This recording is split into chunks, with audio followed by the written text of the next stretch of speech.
Oke, sudah Mbak. Oke. Assalamualaikum warahmatullahi wabarakatuh. Selamat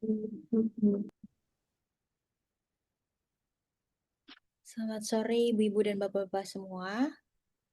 Hari ini kita akan internetnya ya. Iya, putus-putus Mbak. Apa internet saya yang putus-putus ya? Iya, putus internetnya. Udah udah belum, Bu? Oke, oke. Oke. Hari ini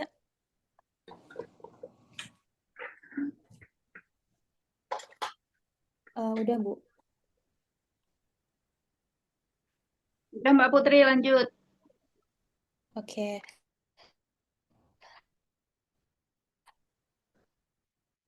Assalamualaikum warahmatullahi wabarakatuh.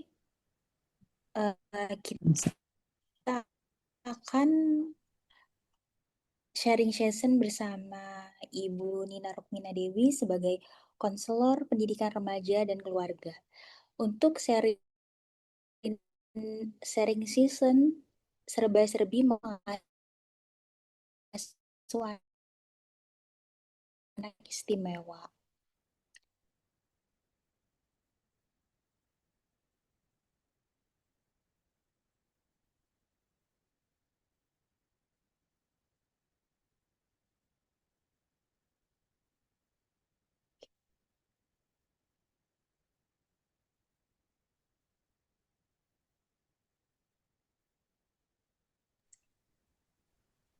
Iya, Mbak Putri internetnya agak ini ya.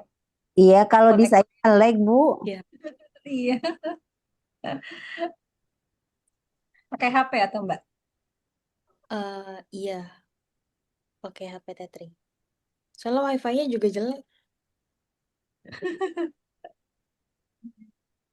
Oke, hari ini kita akan sharing session bersama Ibu Nina Rukmina.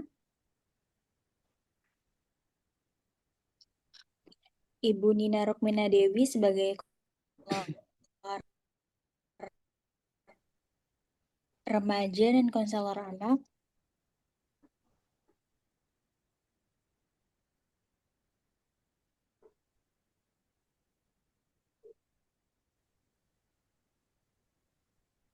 Apa videonya di close dulu aja Mbak? Coba. Biar nggak berat ya. Oke.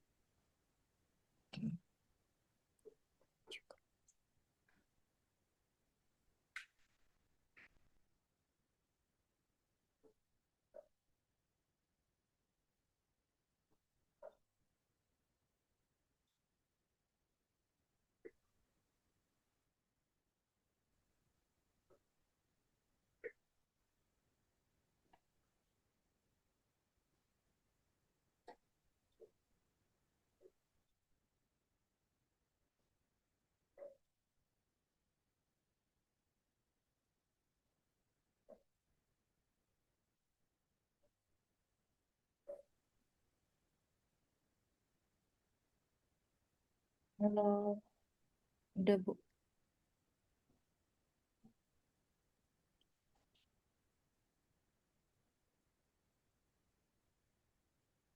Masih nge-lag ya, Mbak Putri? Iya, sepertinya ya.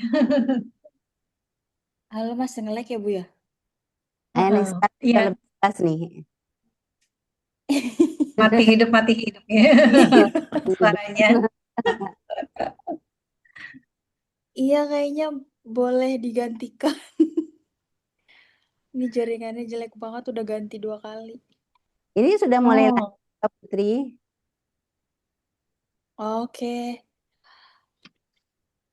Oke, iya, dicoba dulu Mbak Putri ya. Assalamualaikum warahmatullahi wabarakatuh. Selamat sore semuanya. Hari ini kita akan sharing session bersama Ibu Nina Rukmina Dewi, yaitu beliau seorang konselor pendidikan remaja dan keluarga. Hari ini kita akan sharing tentang serba-serbi mengasuh anak istimewa. Ibu Nina Rukmina Dewi ini diamanahkan oleh Allah, anak yang istimewa yang sekarang berusia 22 tahun. Nah, Ibu Nina, waktu dan tempat kami persilahkan. Berikut profil Ibu Nina Rukmina.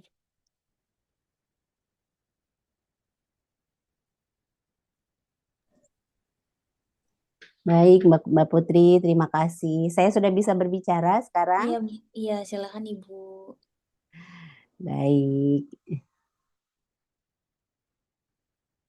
Assalamualaikum warahmatullahi wabarakatuh, teman-teman semuanya. Waalaikumsalam warahmatullahi wabarakatuh. Bismillahirrahmanirrahim. Robbi shrah li sadri wa yassir li amri wahlul 'uqdatam min lisani yafqahu qawli. Amma ba'du, yang saya hormati Ibu Vivi selaku Ketua Hikari. Ibu betul? Ada Bu Nuning yang selama Iya, ini betul. Iya. komunikasi ya Bu ya. Kemudian ada juga Mbak Putri selaku MC. Terima kasih atas kesempatan yang diberikan kepada saya. Semoga pertemuan kita hari ini bisa memberi manfaat untuk semuanya. Saya mau menyapa teman-teman di sini dulu nih yang ada di ruang Zoom. Assalamualaikum semuanya. Waalaikumsalam warahmatullahi wabarakatuh. Sehat semuanya ibu-ibu? Alhamdulillah sehat. Ibu semua kan ini kan? Mudah-mudahan nggak ada bapak ya. Jadi kan kalau ibu-ibu tuh kan nanti kita curhatnya juga lebih bebas ya ibu-ibu ya. Saya mau tanya boleh nggak sebelumnya? Di sini siapa yang Allah anugerahkan anak berkebutuhan khusus, anak istimewa? Coba jawab saya. Saya pengen lihat ada berapa. Saya Bunda. Oke, boleh coba ditulis jawabannya, Bun. Coba saya pengen lihat ada berapa.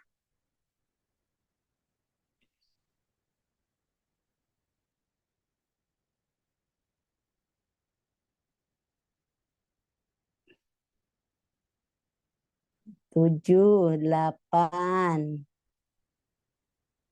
Oke, sementara ada 7 ya. Barangkali 9. Insya Kalau Allah. murid, Bunda, Kenapa? siswa PAUD saya. Oh gitu, ya. Baik.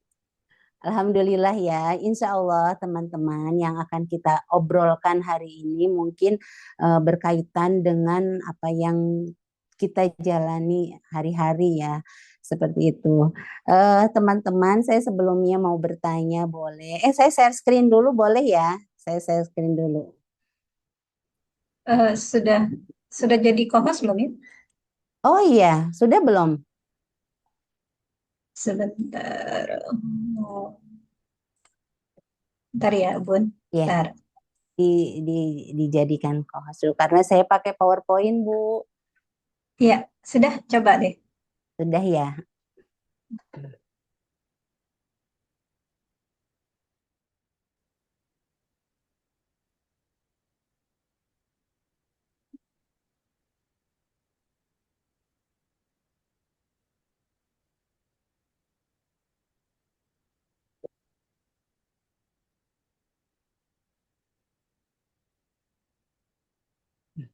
Sudah tampil layar saya, ibu-ibu? Sudah. Sudah ya. Sudah, Mbak. Jadi pertemuan kita hari ini insya Allah akan berbicara mengenai mengasuh anak istimewa. Saya sengaja waktu pas Bu Nuning, apa saja deh Bu Nina temanya apa ya? Saya bilang gitu. Ternyata setelah itu Bu Nuning memberikan saya tema mengasuh anak istimewa. Saya tambahkan lagi, mengasuh anak istimewa itu lelah boleh tapi menyerah jangan. Jadi buat kita, baik itu ibunya, baik itu gurunya, baik itu tantenya, atau siapapun itu, kita boleh lelah, tapi kita tidak boleh menyerah. Saya terlebih dahulu mau bertanya kepada teman-teman, perasaan apa yang teman-teman rasakan hari ini? Boleh silahkan tulis di chat.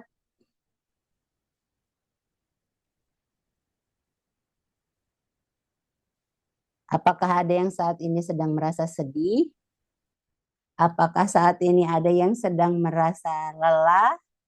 Ada yang sedang merasa kecewa? Biasanya perasaan-perasaan seperti itu sangat lekat ya dengan kehidupan kita sehari-hari karena memang tidak bisa dipungkiri ketika kita hidup untuk mendampingi anak kita yang istimewa, perasaan-perasaan itu menjadi akrab dengan kita.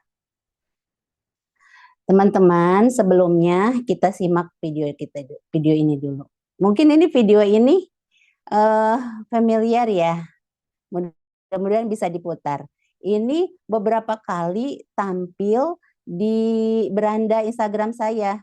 Nah, ketika saya melihat ini, rasanya tuh pengen sekali menampilkan diri berbicara gitu ya. Tapi saya ini bukan orang yang confident bicara di depan kamera gitu.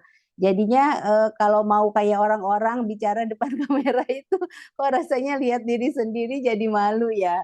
Alhamdulillah ada kesempatan sekarang kita bisa diskusi tentang ini. Saya putarkan videonya ya teman-teman ya.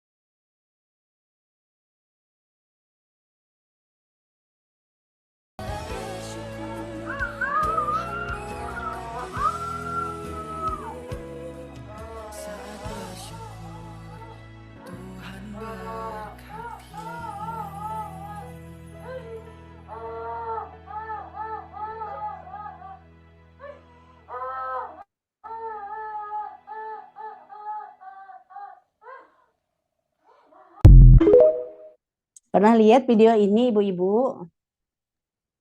Belum, baru. Baru ya. Ini isinya tentang apa sih kira-kira? Sudah Bunda pernah lihat video itu. Pernah ya? Coba ini kira-kira isinya tentang apa? Mamanya Kalau yang saya tahu itu dari muda si ibu ini dapat pelecehan seksual. Terus anaknya autis. Kemudian suaminya diberhentikan kerja gitu di PHK. Jadi bertubi-tubi lah ya ujian hidupnya sehingga membuat si ibu ini mungkin betul-betul tertekan secara psikologis atau mentalnya gitu. Itu sih yang saya Betul. dapat info dari video yang beredar itu. Iya, betul sekali Bu. Jadi ini Ibu dengan Ibu siapa? Nih saya tidak bisa kembali ke layar karena sudah kembali ke ini. Dengan Ibu siapa ini Ibu? Saya Nisa dari Karanganyar, Jawa Tengah, Bunda. Masya Allah, Ibu Nisa dari Karanganyar ya.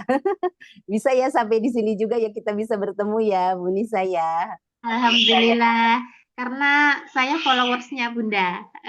Jadi ngelihat dari story-nya IG, terus saya ini gabung Jangan ke follower, jangan follower temen. Kalau follower itu kesannya saya di follow gitu. Kita temenan ya, Bu Nisa ya. Oke, baik Bunda. Iya, jadi eh, dari video ini kita bisa melihat ya, ketika semua kesulitan-kesulitan hidup dia lewati itu terasa berat. Tapi ternyata titik kulminasi dari burnout-nya, dari lelahnya dia itu ketika berhadapan dengan anak berkebutuhan khusus, dengan anaknya yang istimewa. Pastinya kondisi seperti ini tuh akrab dengan kita ya. Coba saya pengen tanya ke ibu-ibu, ke teman-teman, Pernah tidak ada dalam kondisi ini?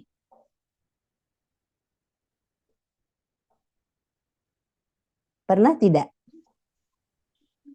Eh, pernah sih Bunda kayak merasa down gitu, tapi lebih ke gara-gara ini ya, maksudnya tuh penyebabnya bukan karena suami atau bukan karena lingkungan, tetapi lebih ke kenapa sih anak saya kok tertinggal gitu tumbuh kembangnya dibandingkan dengan anak-anak yang lain gitu. Ketika anak-anak yang lain misalkan sudah bisa melakukan ini itu gitu ya, anak saya belum gitu. Mungkin downnya di situ sehingga kadang berpikir Allah tuh kok nggak adil ya sama saya ya gitu. Saya punya anak 5 Bunda, 5 anak dan satu-satunya anak laki-laki saya itu didiagnosa autism gitu. Sekarang usianya 6 tahun. Usia 6 tahun. Anak keberapa, Bu? Anak keempat, Bunda. Anak keempat. Jadi, Yang eh, tapi biasa sekali ya. alhamdulillah kalau kakak-kakak dan adiknya, alhamdulillah tidak ada masalah, nggih. Tidak ada masalah, tapi eh, sedangkan anak laki-laki saya ini kemudian ternyata didiagnosa autis gitu. Masya Padahal Allah. mungkin ya Ya, Bu. ini udah berbeda lah ya kan ini apa namanya anak laki-laki tuh pasti harapannya besar nanti jadi imam besar jadi ulama besar gitu ya tapi Allah uji di situ. Betul-betul. Jalan takdirnya ya, Bu. Insya Allah. Eh, saya ini kan sehari-hari ya. Dulu itu memang profesi saya itu saya pernah menjadi guru, saya pernah menjadi konselor ya, dan sampai saat ini menjadi konselor. Dan terakhir-terakhir ini memang lebih banyak bertemu dengan ibu-ibu dengan anak-anak yang memang istimewa karena di biro psikologi tempat saya memberikan terapi itu memberikan psikoterapi ya ke teman-teman itu memang di bawah itu tempat terapinya anak-anak berkebutuhan khusus gitu. Jadi bisa jadi satu tempat gitu. Jadi misalkan anaknya sedang terapi, orang tuanya mau konsultasi itu bisa ke saya di lantai 2. Seperti itu. Dan yang memang dialami oleh masa-masa oleh ibu-ibu yang ada di tahapan seperti ini, masa burnout itu luar biasa karena usia mungkin kalau kita lihat ya anaknya ini kan sekitar usia 5 atau 6 tahun dan itu bukan hanya anaknya yang sedang di masa transisi tapi ibunya pun sedang di masa transisi itu pun sempat terjadi sama saya dulu. Jadi kalau Jidan dulu itu kalau dia meltdown jadi saya tidak membahasakan tantrum ya, kalau tantrum itu kan dia marah, kalau meltdown itu kan dia bukan marah karena dia tidak nyaman dengan sensorinya dia sendiri, dengan rangsangan sensorinya dia sendiri.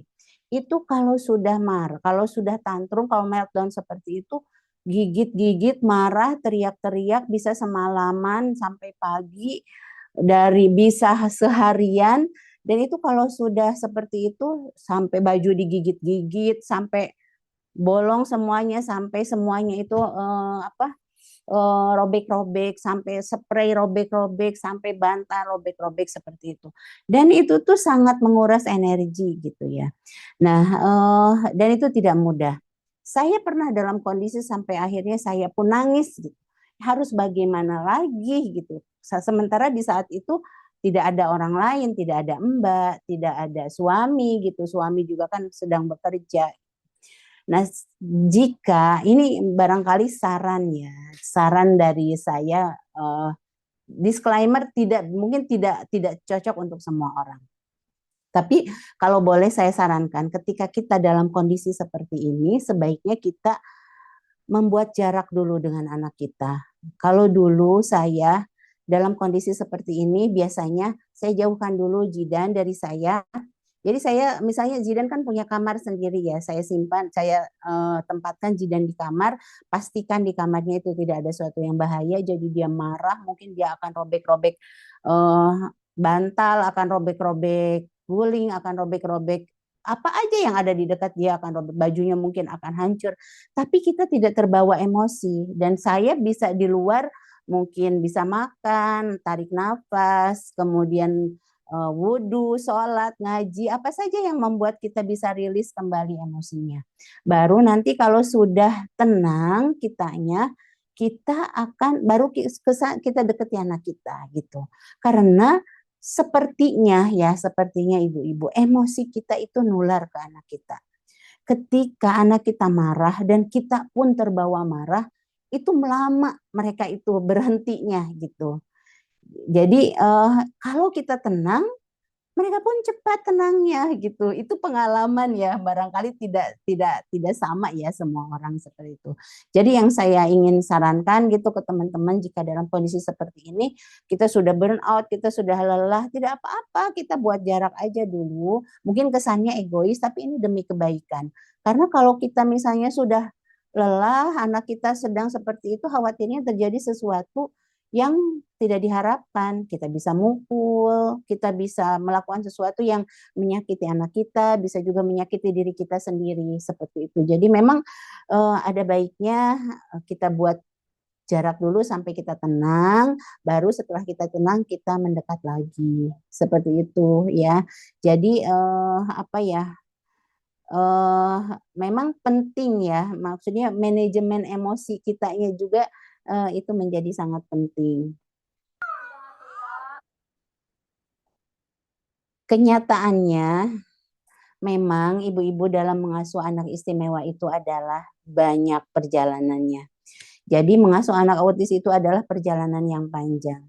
Jadi kalau boleh saya kasih saran ya ke teman-teman, ketika kita didiagnosa oleh dokter, oleh psikiater atau oleh siapapun pengampu yang memberikan diagnosis ke anak kita mindsetkan dulu bahwa jalan kita itu akan berbeda dengan orang lain. Perjalanan ini panjang.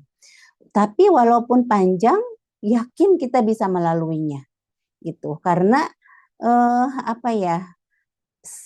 saya sudah 23 tahun bersama Jidan, banyak sekali dulu kekhawatiran. Tapi ternyata ketika sekarang ya Jidan sudah 23 tahun, banyak sih kekhawatiran itu tuh yang terjadi. Tapi ternyata ketika sudah terjadi itu pun tidak apa-apa gitu. Ternyata kita tidak apa-apa dengan kekhawatiran kita. Jadi kita itu siap dengan perjalanan panjang, siap dengan kekhawatiran, siap dengan sesuatu yang buruk, tapi ternyata ketika sesuatu yang buruk atau sesuatu yang tidak kita sukai itu terjadi, ternyata kita tidak apa-apa. Saya sampai Jidan usia 23 tahun, banyak hal-hal yang membuat saya jatuh bangun, tapi ternyata saya tidak apa-apa. Tuh sampai sekarang baik-baik saja. Allah memberikan saya banyak kemudahan, Allah memberikan kekuatan, Allah memberikan kemudahan di balik segala kesulitan-kesulitan. Bahkan Allah memberikan banyak kemudahan saat terjadi kesulitan. Gitu. Ternyata jiwa kita itu fleksibel. Jadi jiwa kita itu ketika sulit mampu, ketika kita tidak melawan dengan kesulitan itu, mampu untuk beradaptasi dengan kesulitan itu. Gitu. Contohnya misalnya ya,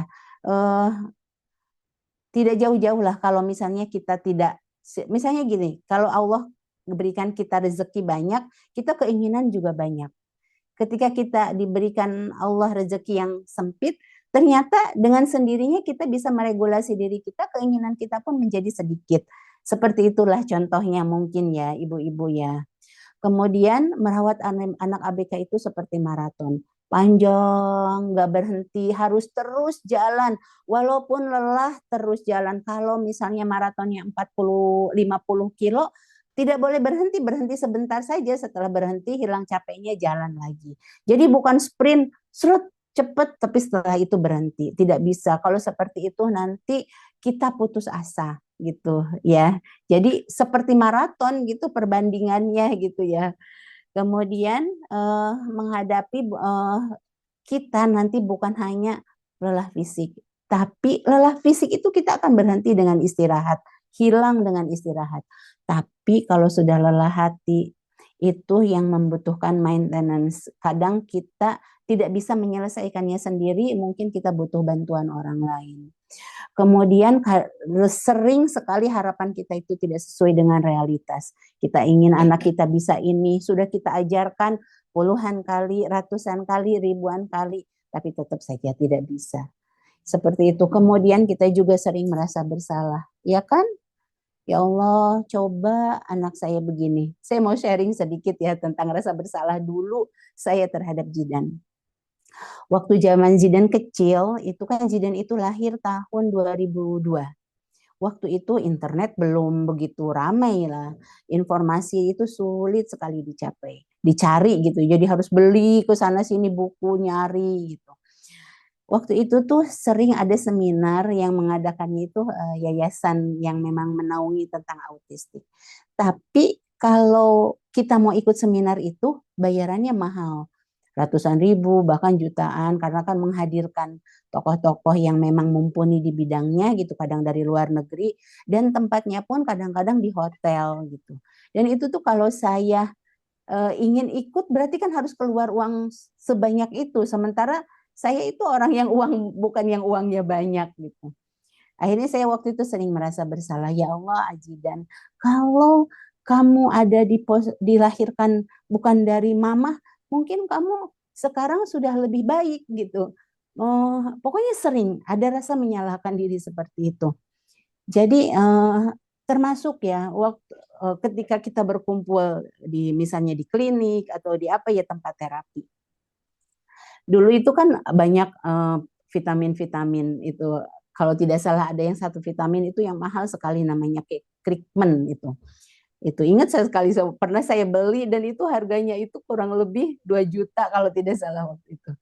Nah, teman-teman di tempat terapi Zidan itu orang tuanya sampaikan, oh ya pakai ini bagus nanti terapinya jadi lebih cepat hasilnya gitu. Nah kan sementara saya nggak kebeli gitu ya. Dan untuk membeli itu kan saya harus nabung dulu. Setelah saya nabung, saya beli itu. Dan berikutnya saya nggak kebeli lagi karena nggak bisa rutin setiap bulan seperti orang-orang gitu ya. Karena harus nabung dulu. Ada rasa bersalah ke Zidan, ada rasa ya Allah kok kita seperti Zidan itu sudah jatuh tertimpa tangga, sudahlah berkebutuhan khusus seperti ini dilahirkan dari orang tua yang hanya seperti saya gitu. Tapi rasa bersalah itu membuat saya akhirnya belajar. Oh, saya tidak boleh tergantung dengan uang. Saya tidak boleh tergantung dengan keadaan. Saya harus berjuang. Pasti banyak jalannya, pasti banyak caranya gitu. Dan akhirnya setelah itu Allah membukakan satu-satu jalannya gitu. Dan ternyata ya memang ya setelah sekarang perjalanan 23 tahun, Allah membuktikan bahwa kita itu tidak mampu apa-apa. Ketika saya bertemu lagi dengan teman-teman Zidan dulu gitu ya yang dengan segala fasilitasnya luar biasa, tapi ternyata perkembangannya ada yang lebih baik dari Zidan, ada yang sama saja dengan Zidan, ada yang juga tidak lebih baik dari Zidan. Walaupun dulu treatmentnya jauh lebih baik dari Zidan. Dari situ akhirnya saya belajar, oh iya, sesungguhnya kita itu hanya ditugaskan untuk berjuang saja, berusaha saja, tapi hasilnya itu hak prerogatif Allah. Seperti itu, ibu-ibu. Kemudian kita juga sering dilanda dengan kecemasan terhadap masa depan kita dan masa depan anak kita, dan itu tuh jika tidak diregulasi dengan baik ini tuh menjadi sangat berbahaya. Kebanyakan konseling dengan saya itu permasalahan terbesarnya itu adalah kecemasan terhadap masa depan dirinya, keluarganya, terutama masa depan anak istimewanya. Dan ini kita perlu ya, mungkin ada nanti suatu waktu kita bagaimana sih belajar meregulasi kecemasan kita. Tekanan kita juga berlapis. Emosi kita sendiri berjuang dengan emosi pribadi kita, dengan rasa, kadang kan kita ada rasa marah, kenapa kok Allah memberikan seperti ibu yang tadi di video ya, kenapa Allah Tuhan tuh memberikan saya seperti ini, padahal saya tidak mencuri, saya tidak mabok, saya tidak tidak melakukan hal yang buruk gitu, tapi kenapa saya diuji dengan seperti ini? Kadang muncul perasaan itu, kadang muncul perasaan minder, kadang muncul perasaan iri. Dia mampu seperti ini, hidupnya enak kok saya seperti ini. Kadang muncul perasaan seperti itu. ketika kita sudah rilis dengan emosi pribadi kita, ketika emosi kita sudah membaik, ada lagi kita dipertemukan dengan ekspektasi keluarga. Misalnya, iya anak kamu sudah usia segini tapi kok masih belum bisa ngomong, kok anak kamu masih pakai pampers, kok anak kamu masih begini, masih begitu. Seperti itu. Belum lagi lingkungan yang sepertinya itu sinis kepada kita. Dan ini tuh mungkin cukup akrab ya dengan keseharian kita. Seperti itu. Jadi kita sering ya terbawa dengan kondisi-kondisi seperti ini. Kalau sudah seperti ini ya memang jalan yang terbaik untuk kita mengingatkan diri itu adalah ini memang takdir yang harus kita lewati. Kemudian apa nih yang harus kita lakukan supaya mengasuh anak istimewa itu tidak menjadi beban? Mungkin untuk sebagian yang lain ini tidak menjadi beban. Sebagian yang lain ini menjadi beban yang berat. Saya mau cerita sedikit. Ini nggak apa-apa kan saya cerita terus ya? Bosan nggak sih? Seneng Halo? Bunda, Masya Allah. Seru Mama Sina, seru. Saya mau cerita sedikit ya. Jadi saya tuh punya teman, beliau itu adalah seorang istri dari pejabat yang tinggi sekali posisinya di pemerintahan gitu ya. Dan memiliki anak berkebutuhan khusus. Saya kadang melihat dia itu punya terapis khusus di rumahnya. Kemudian punya perawat khusus, punya ahli gizi khusus untuk anaknya, punya supir khusus untuk anaknya. Saya melihatnya ya Allah punya anak autis juga. Kalau seperti itu mah mungkin tidak ada beban ya, nggak capek, nggak kayak saya tiap hari harus nyupir sendiri, nganter ke tempat terapi sambil gendong anak-anak yang satu di drop di sini, yang satu di drop di sini, sekolah antar jemput, nyiapin makanannya gitu. Saya bandingkan hidup saya dengan hidupnya dia gitu. Nah suatu hari kita punya kesempatan untuk ngobrol yang dalam gitu ya, tentang ya perasaan kita. Di situ saya belajar, ternyata ada satu yang tetap sama. Walaupun saya dengan yang pas-pasan gitu ya, dan teman saya ini yang dengan berkecukupan gitu. Tapi ternyata ada satu tetap kesamaannya. Kita tetap sama-sama terjajah oleh kekhawatiran kita. Bahkan ketika kami ngobrol, ternyata posisi dia itu jauh lebih depresi. Pokoknya bukan depresi, jauh lebih mungkin stres gitu ya. Jauh lebih rapuh gitu menghadapi kondisi anaknya. Apalagi dia hidup di lingkungan sosial yang di posisi sosialnya ya menengah ke atas gitu ya. Yang mungkin ketika melihat anak seperti itu, sinisnya lebih tinggi dibanding teman-teman saya seperti itu. Jadi pressernya jauh lebih tinggi.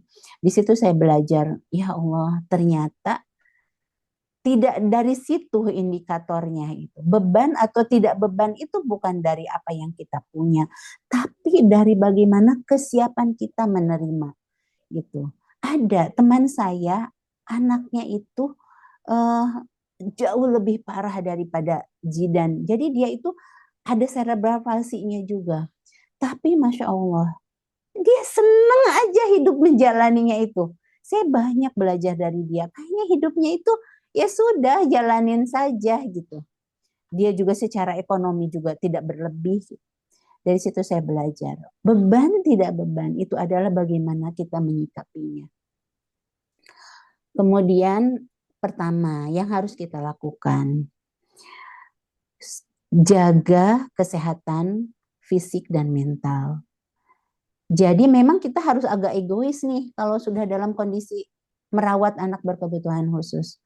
Kalau kita saja tidak sehat secara fisik dan mentalnya, bagaimana kita bisa mendampingi anak kita secara optimal? Ya kan? Kita harus mampu mengelola emosi kita, emosi marah kita. Ketika kita marah, kita tahu, oh ini saya lagi marah, saya harus seperti apa. Bukan berarti kita tidak boleh marah. Marah itu eh, sudah alami, sudah naluri, udah alamiahnya manusia Allah ciptakan ada emosi marah gitu. Tapi bagaimana kita menyalurkan marah kita itu menjadi sesuatu yang baik. Rasa iri kita terhadap orang lain, rasa lelah kita, kemudian rasa cemas kita dan sebagainya. Rasa bersalah kita itu harus mampu kita kelola dengan baik. Kemudian jangan terlalu terpuruk dalam menyalahkan diri sendiri.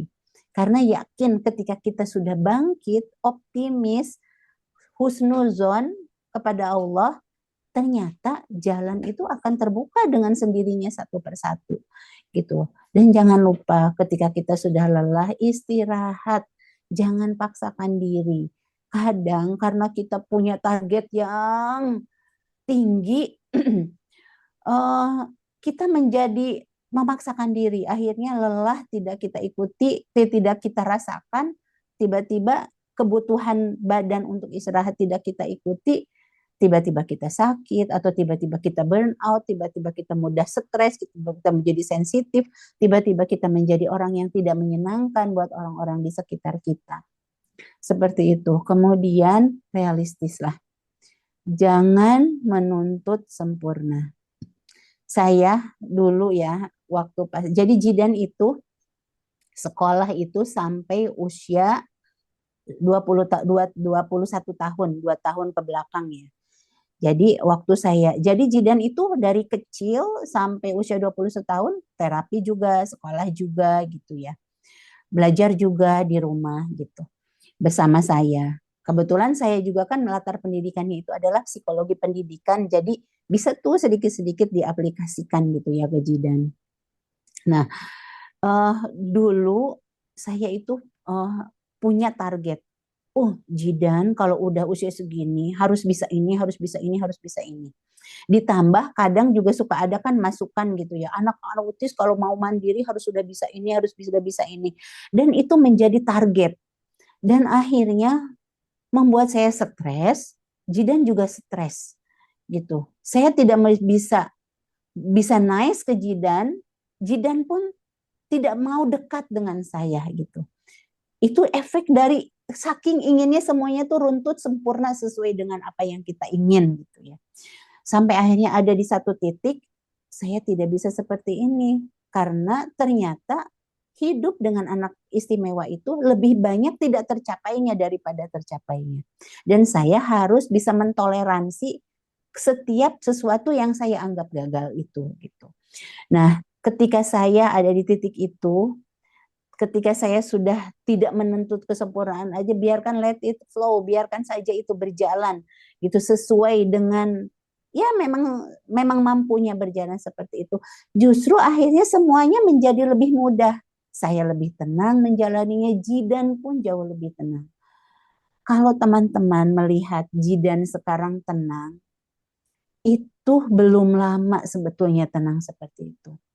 Jadi dulu kalau saya menjemput Jidan pulang sekolah, nyampe ke mobil duduk, saya itu ada masa dulu waktu Jidan sekolah, Sultan itu masih menyusu, masih ASI, Hana masih STK gitu ya. Jadi saya bawa boyong tuh di mobil itu anak-anak itu.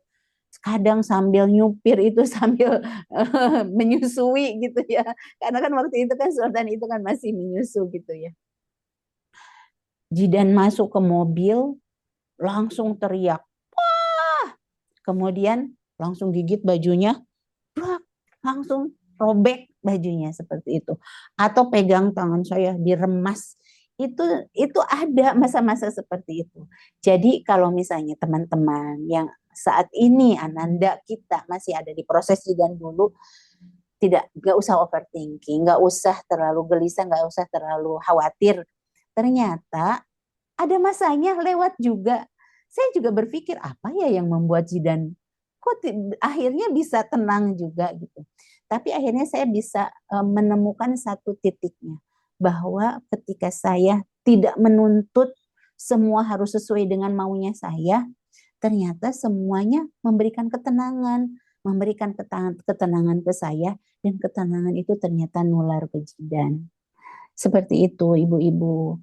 Kemudian, nah ini lepas standar ideal, menerima kenyataan bahwa hidup kita itu pasti berbeda. Hidup kita ketika kita diamanahkan anak yang istimewa pasti berbeda. Pasti berbeda, tidak akan pernah sama. Banyak saya juga mimpi-mimpi saya yang akhirnya harus dikubur karena memang saya harus menjalani takdir ini. Awalnya berat, awalnya melawan, awalnya sedih, awalnya marah. Tapi pasti akan ada di satu titik yang akhirnya kita sampai, walaupun saya berbeda, tapi ini tidak membuat saya tidak bahagia. Seperti itu. Karena ternyata bahagia itu hadiah. Bahagia itu adalah hadiah dari Allah untuk kita. Kita sulit gitu untuk menciptakannya, kita mencari kegiatan-kegiatan yang membuat kita bahagia, tapi ternyata enggak juga. Kita ada di kondisi yang menurut kita itu beban, berat, ternyata Allah dengan satu kejadian kecil membuat kita bahagia. Banyak sekali kejadian-kejadian seperti itu. Kemudian fokuskan pada hari ini aja, fokuskan apa yang bisa kita lakukan hari ini supaya kita itu nggak cemas gitu. Nggak usah mikirin 10 tahun lagi ke depan ini nanti anak saya nggak gimana, ini, belum bisa itu. Tidak usah. Fokus saja kepada apa yang bisa kita lakukan hari ini. Lewati hari per harinya itu dengan satu kegiatan yang memang terlewati dengan baik gitu, yang akan nanti muaranya itu akan kepada hasil akhir dari sedikit demi sedikit ini. Misal saya ingin Zidan bisa berkomunikasi. Kan sampai saat ini sudah terapi bicara bertahun-tahun, tidak bisa juga bicara.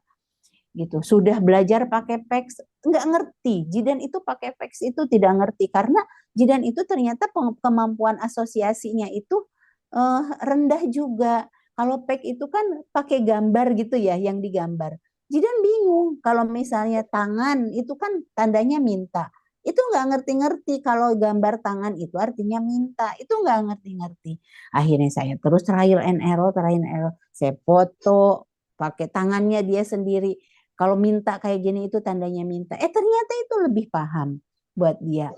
Pokoknya hari ke hari itu lakukan saja apa yang bisa kita lakukan. Sesederhana apapun itu pasti akan ada hasilnya. Kemudian jangan menyakiti diri sendiri dengan pikiran kita. Karena seringkali yang membuat kita menderita itu bukan masalahnya, tapi pikiran kita. Saya ya pernah mendengar hadis Rasulullah ya.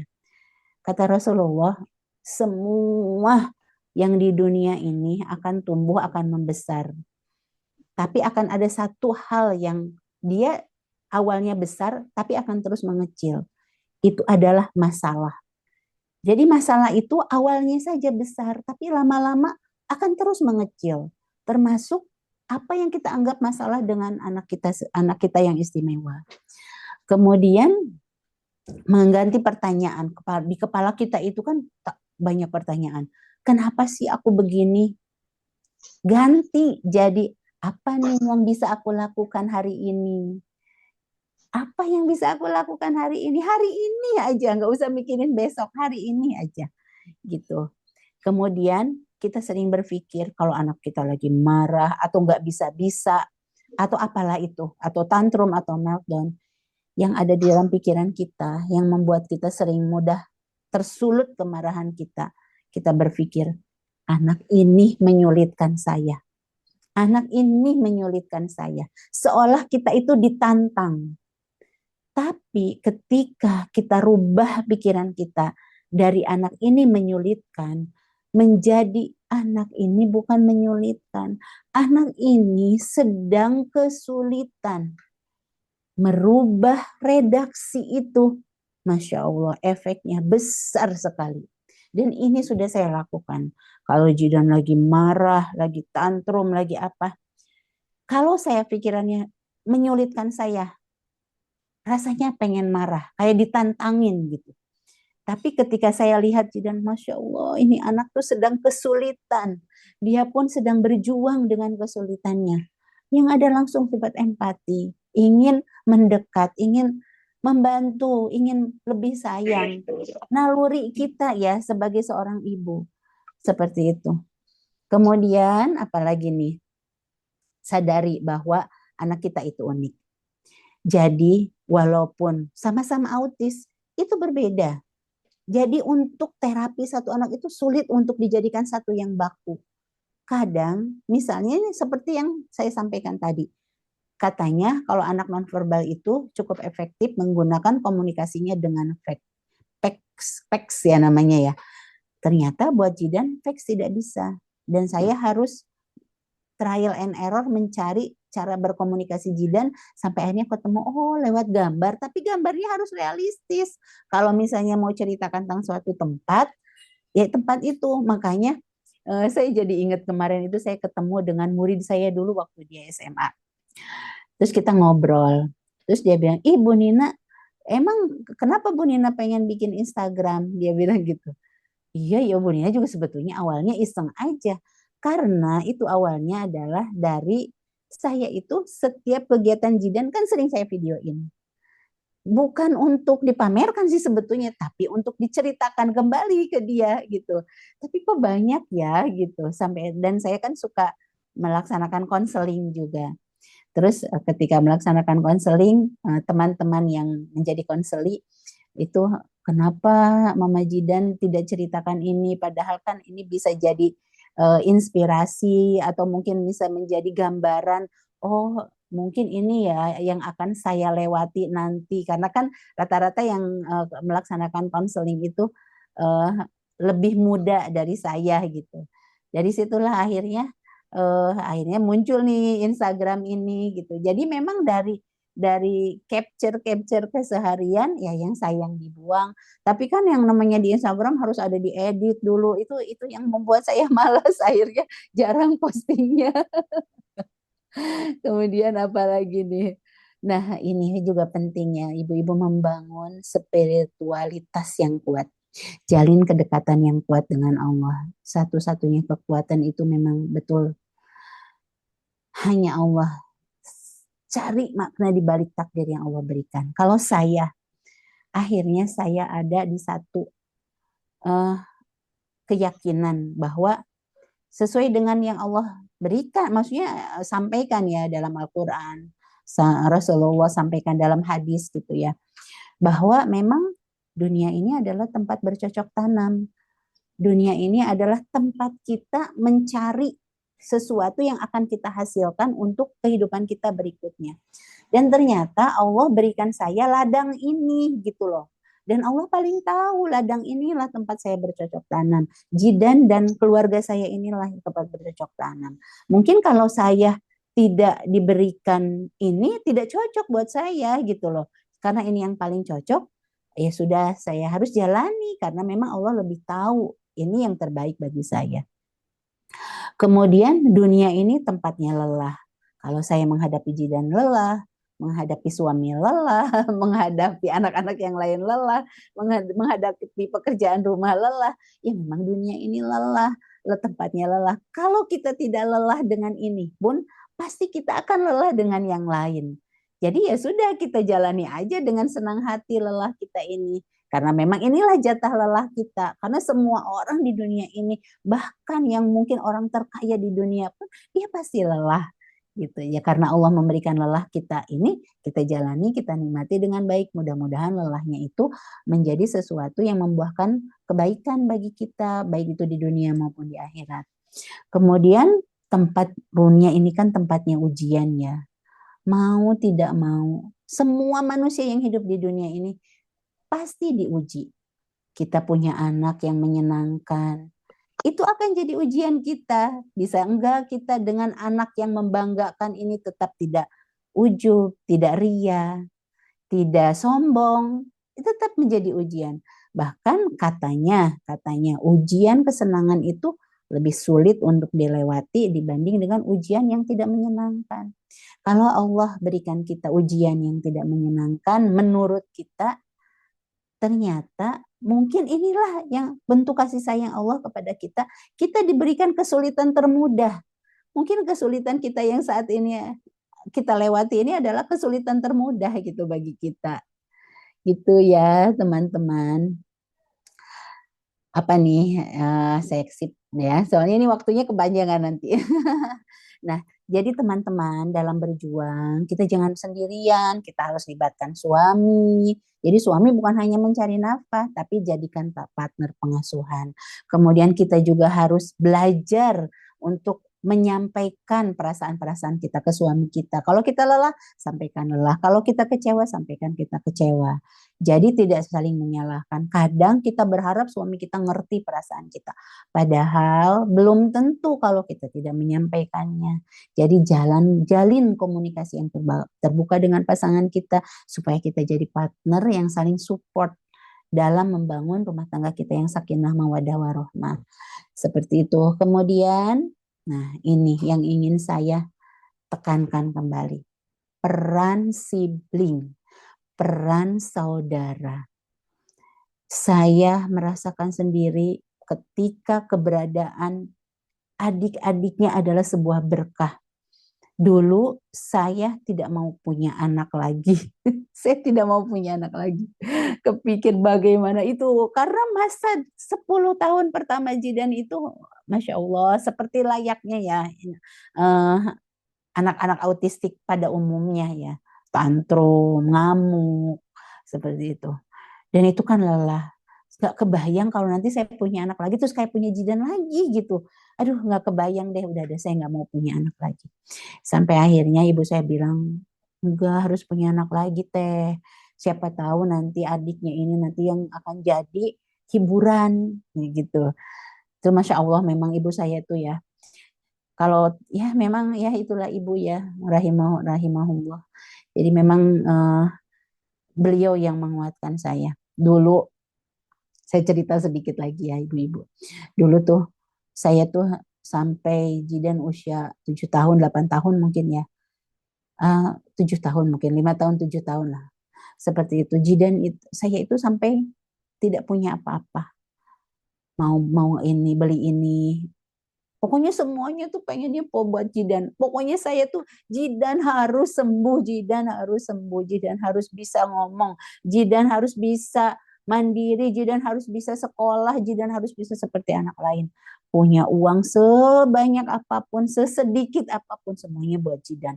Beli vitamin, beli herbal, beli terapi segala macam, ke kiai, ke akupuntur, ke segala macam.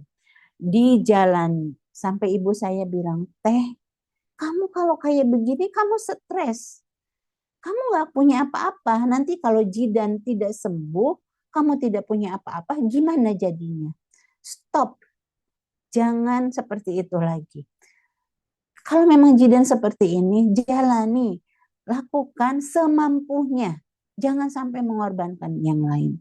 Saya mulai dari situ berpikir, ya Allah, ya. Saya akhirnya mulai itu nyicil rumah gitu ya. Kemudian nyicil mobil gitu. Ya pelan-pelan punya sedikit-sedikit gitu. Kalau waktu itu tidak ada yang mengingatkan dan saya tidak mau dengar, saya barangkali mungkin jalan hidupnya tidak seperti ini. Qadarullah ya, tapi memang kan semuanya sudah Allah atur gitu ya. Termasuk ketika punya anak pun.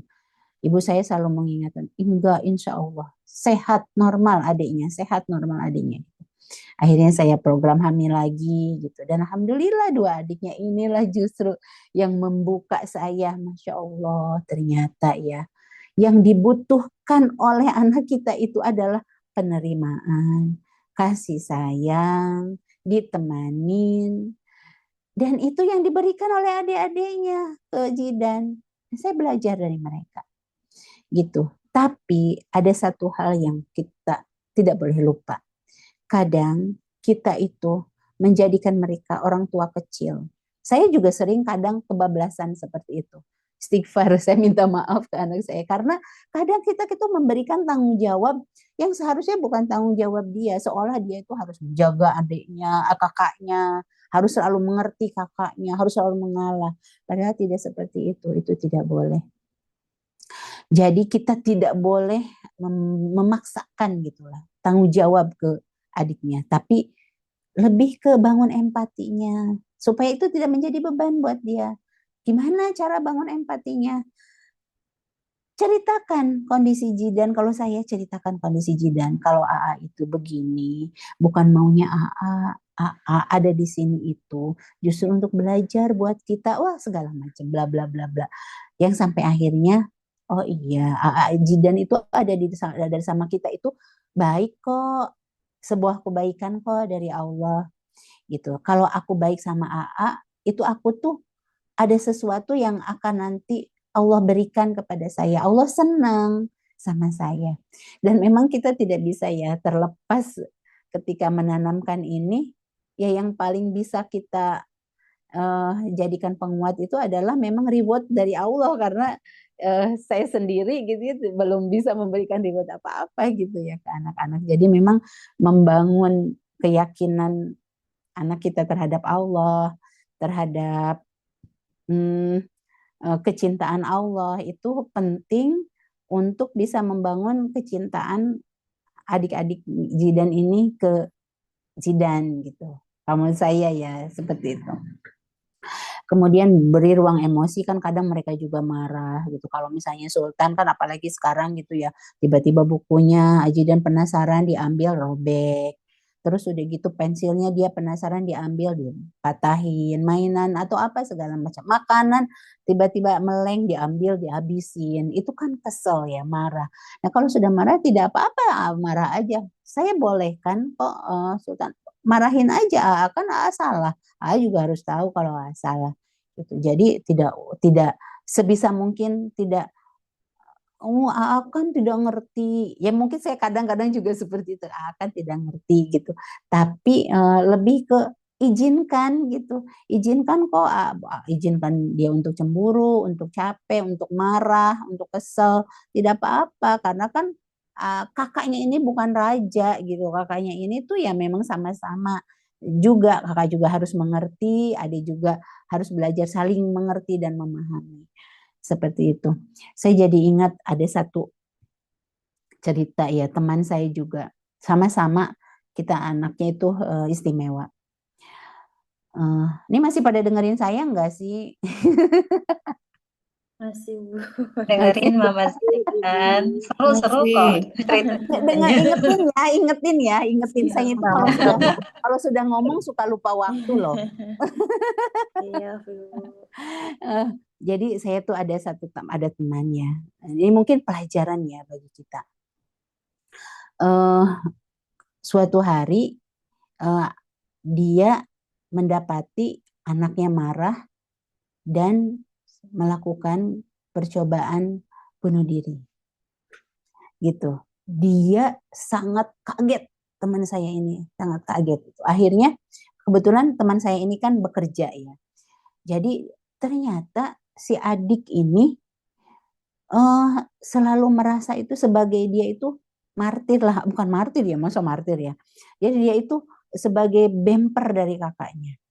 Gitu. Dan teman saya tidak sadar karena memang ya sepertinya baik-baik saja gitu. Baik-baik saja, tapi ternyata dia itu merasa hadir di dunia ini hanya untuk menjadi bemper kakaknya saja gitu. Seperti itu.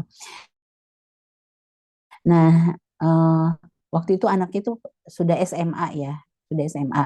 Kakaknya itu hampir sama dengan Jidan kondisinya gitu. Sampai akhirnya teman saya ini resign gitu ya, baru sadar gitu ya, ternyata memang dia tidak menyadari kalau selama ini yang dia lakukan itu salah.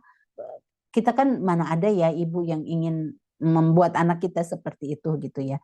Jadi akhirnya teman saya itu resign mendampingi anaknya, dan begitu dia resign lebih banyak bersama anaknya, barulah terbuka semua kekecewaan-kecewaan, kebencian-kebenciannya, kebencian terhadap kakaknya, kebencian terhadap ibunya, kebencian terhadap kehidupan.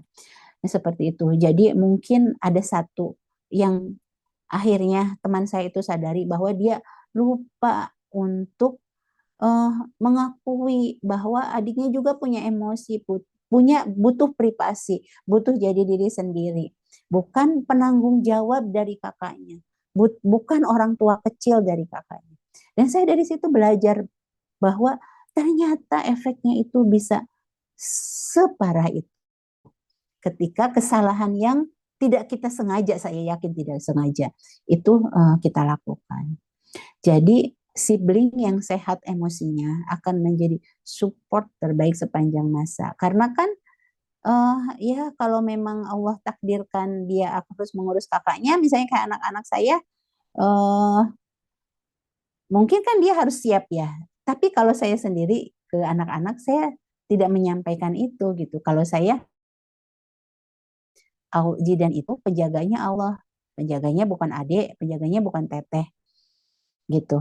Tapi kalau misalnya mamah meninggal duluan, AA harus dirawat sama adik sama teteh. Itu tandanya adik sama teteh dipilih, Allah percaya. Tapi kalau misalnya Allah tidak percaya sama adik sama teteh, ya mungkin Allah akan ambil atau Allah akan gantikan dengan orang lain yang lebih baik dalam menjaga AA. Saya sampaikan seperti itu supaya saya tidak ingin mulai dari sekarang, kamu karena kamu kakaknya berkebutuhan khusus, kamu harus ini ya, harus mau ya jagain kakak sebisa mungkin. Kadang sih suka adek mau nggak nanti kalau misalnya, kadang saya suka juga bertanya, tapi sebisa mungkin esensi pertanyaannya itu bukan ke situ. Seperti itu teman-teman nih, pelan keluarga besar nih, dalam keluarga besar edukasi seperlunya aja, nggak perlu ke semua orang kita kasih tahu autis itu adalah, nggak usah, orang juga kadang juga nggak ngerti gitu ya. Jadi edukasi aja seperlunya ke orang-orang yang kira-kira membuat kita tuh harus, oh dia itu harus paham kondisi anak saya, mungkin karena interaksinya lebih sering gitu ya. Kemudian batasi komentar yang menyakitkan. Maksudnya komentar itu kan banyak, ya kan? Semakin kita tidak memfilter kita berinteraksi dengan siapa, akan semakin rentan kita tersakiti oleh komentar. Karena itu ketika kita Allah takdirkan hidup dengan anak istimewa, kita ternyata harus punya salah satu keahlian memfilter dengan siapa kita berkomunikasi. Kita kan pasti punya insting ya, melihat orang yang, oh ini kayaknya kalau kita ngobrol sama dia, impact-nya ke kita kurang bagus. Kita tidak apa-apa kok, kita menjaga batasan, memberi batasan kepada orang-orang seperti itu demi kesehatan mental kita gitu ya. Kemudian pilih lingkungan yang aman, yang nyaman gitu. Sebisa mungkin, tapi kadang banyak yang di luar kontrol kita ya. Seperti itu. Nah, ini mungkin ini sudah jam berapa? Udah mau 5:30. Mungkin ini kalau untuk Masih tahapan jam real 5:15. ini ada tahapan realistis. Jadi disclaimer dulu ya. Jadi ini tuh sebetulnya bukan pattern ya, bukan yang baku gitu ya. Tapi sepengalaman saya dan apa yang saya baca dari penelitian-penelitian ilmiah yang bisa bertanggung jawabkan gitu ya. Bahwa memang ada fase-fase yang setiap anak itu yang paling tidak minimal itu yang harus bisa dilakukan gitu oleh anak kita, supaya walaupun dengan keterbatasan dia masih bisa mandiri, masih paling tidak menjaga dirinya sendiri, merawat dirinya sendiri gitu. Nah, fase-fase itu kalau di usia dini itu misalnya usia 0 sampai 6 tahun itu harus setidaknya fokuskan pengasuhan kita itu pada regulasi dasar dan komunikasi awal. Jadi anak sudah mulai mengenal rutinitas, jam segini bangun, jam segini bobo, jam segini sholat, itu jam segini makan, itu dikenalkan tuh supaya apalagi supaya mereka terbiasa dengan keteraturan gitu. Apalagi anak-anak berkebutuhan khusus itu terutama yang memang dengan autistik gitu ya, itu kan mereka itu apa ya, kaku, rigid ya. Jadi semakin dini pembiasaan itu kita terapkan, itu semakin nempelnya lama gitu. Semakin terbawa ke kehidupannya nanti setelah dia dewasa. Kemudian mampu menyampaikan kebutuhan dasar. Ini pun sebetulnya ini adalah tugas 0 sampai 6 tahun. Tapi Jidan sampai dengan usia 23 tahun ini pun belum tercapai ibu-ibu gitu ya. Misalnya kebutuhan dasar sedang di luar. Jidan ingin apa, lapar apa. Kadang itu masih salah memberitahukannya ke kita itu. Jadi saya disclaimer lagi, ini tuh bukan oh iya sampai 6 tahun harus terpenuhi. Tidak juga sih, tapi baiknya itu seperti itu. Kalau memang dia verbal, sudah kita ajarkan dengan bicara. Kalau dia non verbal, bisa kita komunikasikan dengan cara yang lain, bisa gambar dan sebagainya. Kemudian mulai dia diajarkan toleransi terhadap stimulasi lingkungan. Karena kan apa ya, ya memang sudah qadarullahnya ya, penelitian ilmiah membuktikan bahwa kebutuhan sensorik atau rangsangan sensorik anak-anak kita yang istimewa itu kan berbeda gitu dengan kita. Dulu Jidan mendengarkan hujan saja bisa jadi tantrum. Dulu Jidan nggak kuat dibawa ke mall yang suaranya keras, itu bisa langsung tantrum gitu. Nah, tapi ternyata itu harus sudah mulai diajarkan dia itu, eh, dia diajarkan untuk tahu itu tidak nyaman, tapi itu tidak apa-apa. Dan itu ya mungkin tidak sebentar waktunya gitu ya.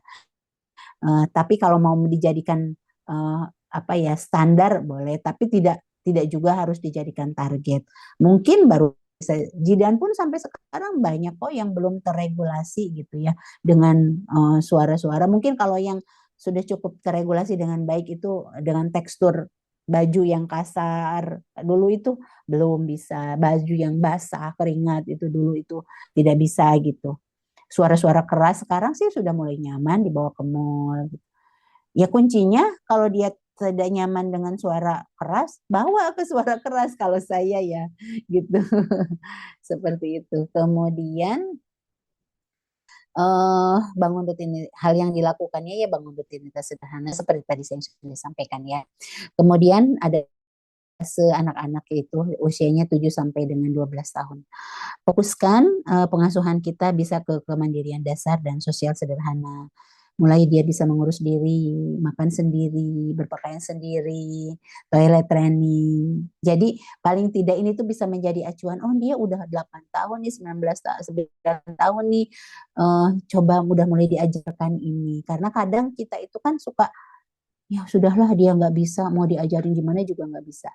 Kalau sudah seperti itu, sudah deh close gitu. Jadi lakukan saja deh apa yang bisa dilakukan hari ini. Setidaknya barangkali acuan ini apa yang ada di sini ada di tulisan bisa menjadi acuan. Oh iya, karena dia sudah 9 tahun kayaknya harus sudah mulai deh toiletnya rapi. Kayaknya harus sudah mulai rapi deh, udah bisa makan sendiri gitu. Kemudian dia sudah paham ikut instruksi sederhana, jangan ke sana, jangan ke sini, pakai bajunya, ya, instruksi-instruksi sederhana. Kemudian mengenali emosi dasar, bahwa kalau dia sedang kesel, tanyakan sedang marah. Oh ini AA sedang marah, oh ini AA sedang sedih gitu. Tapi ya tidak selalu seperti itu juga sih. Kadang-kadang saya juga bingung. Ini kenapa sih gitu? Kok tiba-tiba marah, tiba-tiba gigit baju, tiba-tiba sobek bajunya gitu. Masih kadang juga masih seperti itu. Kemudian apalagi nih? Ya caranya bisa dengan buat schedule gitu ya. Bisa dengan apa ya? Libatkan dalam aktivitas. Jadi kalau saya tuh kalau lagi masak Jidan di situ, Jidan suruh motong lah, disuruh ngupas lah gitu. Apa aja yang memungkinkan dia untuk bisa. Tapi memang ya akhirnya masaknya jadi lama. Ya itulah bagian dari perjuangannya. Kalau kita masaknya nggak dibantuin Jidan, malah sebentar. Kalau masaknya dibantuin Jidan, jadi lama. Itu bagian dari konsekuensinya. Kemudian apa lagi nih? Ini penting nih, kita itu kadang-kadang kalah dengan rasa kasihan. Padahal rasa kasihan ini yang akhirnya membuat anak kita tidak menjadi lebih baik gitu ya. Kemudian kadang kita udah biarin deh mama aja. Itu kadang akhirnya anak kita tidak pernah merasakan gagal, tidak pernah merasakan nggak bisa, tidak ada keinginan untuk setelah tidak bisa menjadi bisa gitu. Kemudian jadi itu anak itu terhambat bukan karena anaknya, tapi karena rasa takut orang tua sehingga dia tidak punya kesempatan untuk mencoba. Kemudian ada lagi fase remaja, itu biasanya terjadi di antara 13 sampai 18 tahun. Ibu-ibu, ini fase yang paling berat yang saya lewati. Sungguh Masya Allah, karena ini adalah masa pubertas. Masa pubertas anak berkebutuhan khusus itu ternyata berat untuk dia, berat untuk kita yang mendampinginya. Jadi pubertasnya mereka itu sama dengan anak-anak pada umumnya. Sudah mulai tumbuh jakun, sudah mulai mimpi basah, sudah mulai ada pemaluannya, bahkan mungkin sudah mulai tertarik dengan lawan jenis, sudah ada kebutuhan seksualnya. Dan dia kalau anak yang biasa, yang tipikal bisa kita kasih tahu. Nah, kalau kayak Jidan gimana coba ngasih taunya? Masa saya kasih tahu AA sekarang lagi ada di Veso Bali, gak akan paham. Dengan gambar pun tidak bisa dikasih gambaran gitu ya, sulit. Gitu. Nah, tapi akhirnya ini memang menjadi perjuangan yang menyulitkan karena Jidan juga bingung dengan dirinya sendiri, semuanya serba tidak enak buat dia. Dan saya pun bingung gitu. Dan ini memang menjadi masa-masa yang cukup berat gitu. Jadi tapi bukan berarti kita diam gitu ya. Tetap kita harus dari hari ke hari ini kita belajar mengenali emosi dia, dan dari kita belajar mengenali emosi dia, kita beri tahu ke dia gitu. Kemudian mampu menenangkan diri. Tapi ternyata memang betul, setelah dia semakin besar, dia kemampuan regulasi emosinya semakin baik. Dia jadi tahu, oh kalau aku marah-marah, sobek-sobek baju, itu tidak baik. Nggak tahu tuh itu dia taunya dari mana. Tapi karena itu kan saya juga ulang-ulang terus. Kalau AA bajunya robek, nanti AA bajunya habis, Mama harus beli lagi, AA nanti nggak punya baju, AA nanti bajunya jelek-jelek, bajunya robek-robek. Saya sering sengaja memakaikan dia baju yang robek, supaya dia tahu rasanya tidak nyaman pakai baju yang robek. Mungkin akhirnya dari situlah dia belajar, oh iya aku nggak boleh ya robek-robekin baju kayak begini. Mungkin ya, saya juga wallahu alam. Yang jelas yang saya rasakan, apapun yang Jidan sampai ke tahap ini, bukan ikhtiar saya, semata-mata memang ya Allah saja yang mengarahkannya sampai ke titik ini gitu ya. Kemudian ya komunikasi kita jadi gini, mereka ketika sudah remaja, sudah mulai dewasa, sama perasaannya dengan kita. Kalau kita reaktif, itu dia tuh seperti marah. Tapi kalau kita tenang, dia jadi tenang. Jadi lebih sensitif gitu loh sama perasaannya itu. Kemudian ya kalau dia marah, akui marahnya, validasi emosinya. Dan kita harus konsisten dengan aturan kita. Masa fase ini, kan kalau Jidan itu dulu waktu Jidan kecil, yang saya biasakan itu dari kecil itu kan sholat 5 waktu ya. Saya tuh cuma begini, ya Allah, nah kamu tuh kan gak bisa apa-apa. Setidaknya kamu bisa sholat gitu. Setidaknya kamu ketemu dengan pencipta kamu 5 kali sehari gitu. Gitu. Setidaknya itu. Nah kalau misalkan masa-masa di tahapan ini, di tahapan pubertas ini, ternyata ke sholat pun malas gitu. Sulit, harus dibangunin gitu. Tapi kita harus konsisten gitu. Itu berat, tapi kita harus konsisten. Kalau tidak konsisten, barangkali bisa jadi hilang apa yang sudah kita usahakan selama ini ke anak kita gitu. Gitu. Kadang kalau Jidan udah susah, udah saya tarik-tarik gitu. Saya bilang, AA itu kan ini belum bisa, itu belum bisa. Seenggaknya AA bisa sholat aja, nak. Ayo, nak, bisa sholat aja. Gitu. Ayo sholat kayak mama, yuk. Sholat. Sholat aja, nak, sholat gitu. Walaupun susah, lama-lama akhirnya mau juga. Gitu. Dan itu memang ternyata bagian dari perjuangannya ketika kita konsisten, fase ini terlewati, alhamdulillah masih konsisten di anak kita juga gitu. Kemudian ajarkan dengan edukasi tubuh, ajarkan dengan batas bahwa lawan jenis itu juga harus diajarkan, bahwa tidak boleh ada orang yang menyentuh bagian tubuhnya yang mana, itu harus dikasih. Kalau ada yang pegang ini tidak boleh ya, tidak boleh, tangannya harus digini. Kalau ada orang yang mau pegang itu gitu. Atau kan sudah mulai ada kebutuhan seksual ya, itu harus kita kasih batasan. Kalau saya, ini entah salah atau betul ya, kalau saya izinkan Jidan untuk melakukan masturbasi. Karena ada kan, karena kebutuhan biologisnya ya, gitu. Tapi batasan saya adalah tidak boleh terlihat orang, harus di kamarnya dia, gitu. Tapi saya juga tidak tahu tuh bagaimana Pak, karena kan dia tidak tahu ya kalau maksudnya pemenuhan kebutuhan biologis itu misalnya dengan lawan jenis itu Jidan itu tidak tahu. Jadi yang saya lihat sepertinya dengan guling gitu, sepertinya dengan begitu. Jadi dia tahu untuk ketika sudah muncul hasrat seksualnya itu, dia taunya ya dengan guling, mungkin seperti itu ya. Tapi saya boleh, tidak apa-apa gitu. Ya, wallahu alam benar apa salah, tapi sebatas itu yang saya bisa lakukan. Dan kadang di fase itu, fase yang ini tuh bukannya maju, anak kita itu seringnya mundur, apa yang sudah bisa jadi nggak bisa. Dan yang saya rasakan itu di fase ini tuh adalah membangkang, malas, semaunya sendiri, mudah marah. Ya seperti itu, perasaan-perasaan seperti itu.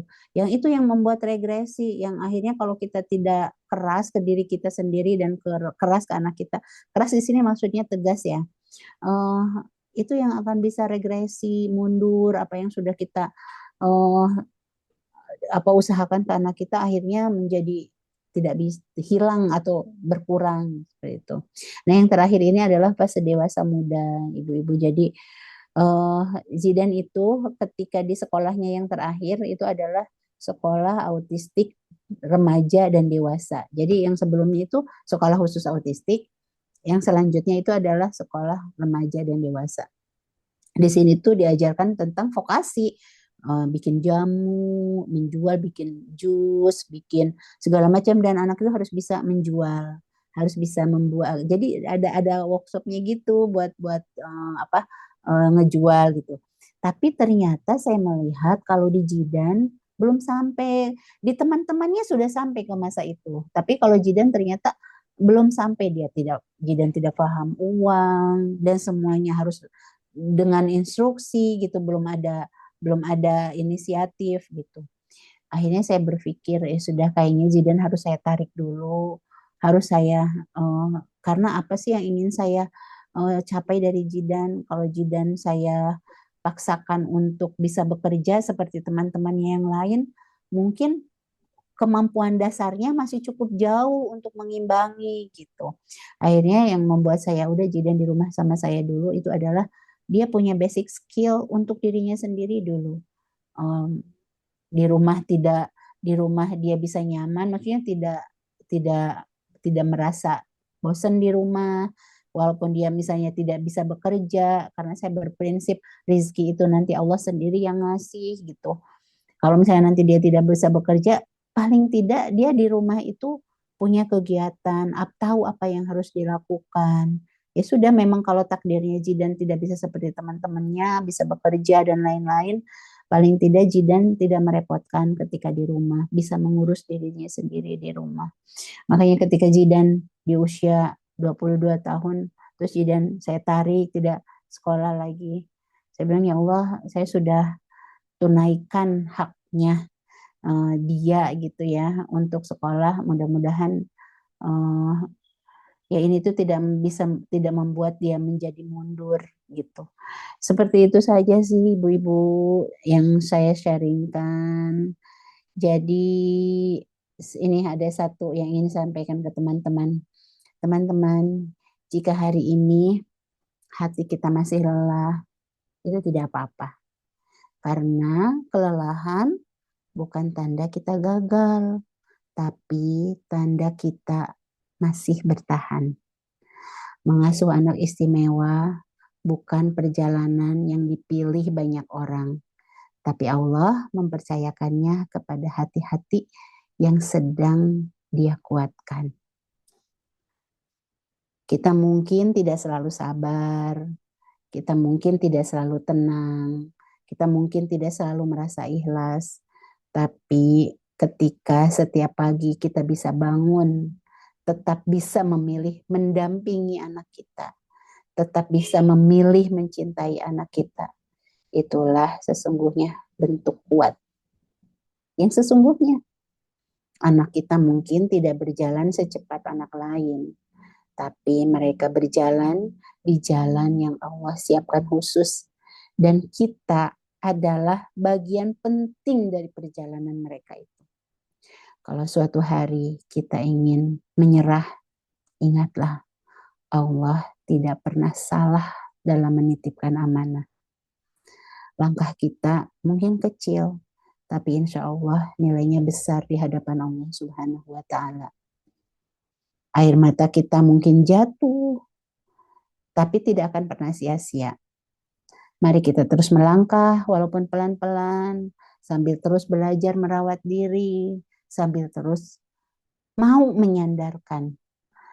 Karena ibu yang kuat bukan ibu yang tidak pernah menangis, tapi ibu yang tetap berjalan meski sedang menangis. Semoga Allah jaga hati kita, kuatkan langkah kita, dan jadikan setiap lelah menjadi jalan menuju keberkahan. Terima kasih ya ibu-ibu yang hebat sudah bertahan sejauh ini. Yakinlah ada Allah, kita tidak sendirian. Itu saja barangkali yang saya sampaikan. Terima kasih. Billahi taufiq wal hidayah. Wassalamualaikum warahmatullahi wabarakatuh. Waalaikumsalam warahmatullahi Ika. wabarakatuh. Terima kasih ilmunya Ibu. Kita langsung aja untuk tanya jawab dan sharing-sharing bunda-bunda semua. Dari khusus saya sih Bun, saya pengen nanya. Tadi tuh saya tertarik sama Bunda yang bilang kalau sekarang Zidan itu lebih tenang ya Bun ya. Sekiranya itu karena Zidan sudah dewasa atau karena keterkaitan dengan ketenangan Bunda sendiri? Sepertinya ya memang karena proses alaminya seperti itu ya. Ketika semakin dewasa, mungkin karena walaupun Zidan seperti itu, hatinya mah sama kayak kita gitu. Tapi mungkin ketenangan kita juga ada pengaruhnya. Karena ketika saya merespon perilaku dia itu sedikit lebih keras, biasanya Zidan menarik diri. Seperti itu. Oke, berarti memang ada keterkaitan ya Bu ya. Tadi ini dari pertanyaan dari Bu Nuning. Tadi Ibu Nina sudah sempat menjelaskan tentang pubertas ya Bun ya.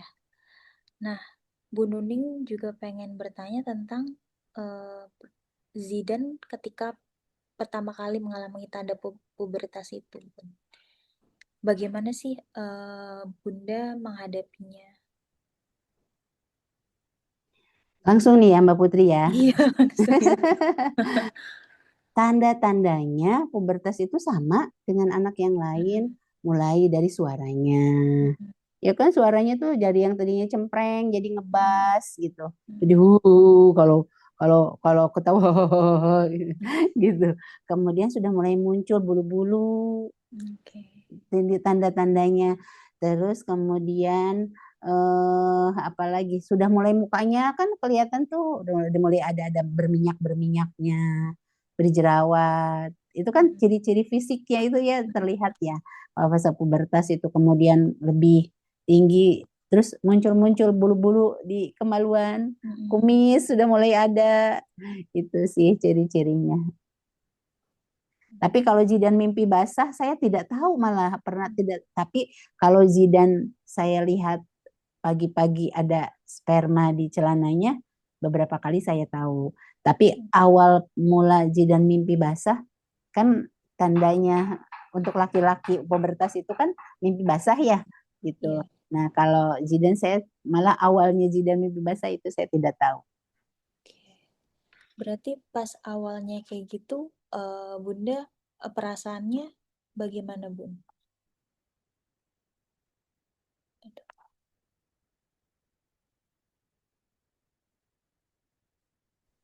Ada masalah jaringan kayaknya ya. sama Mama Zidan.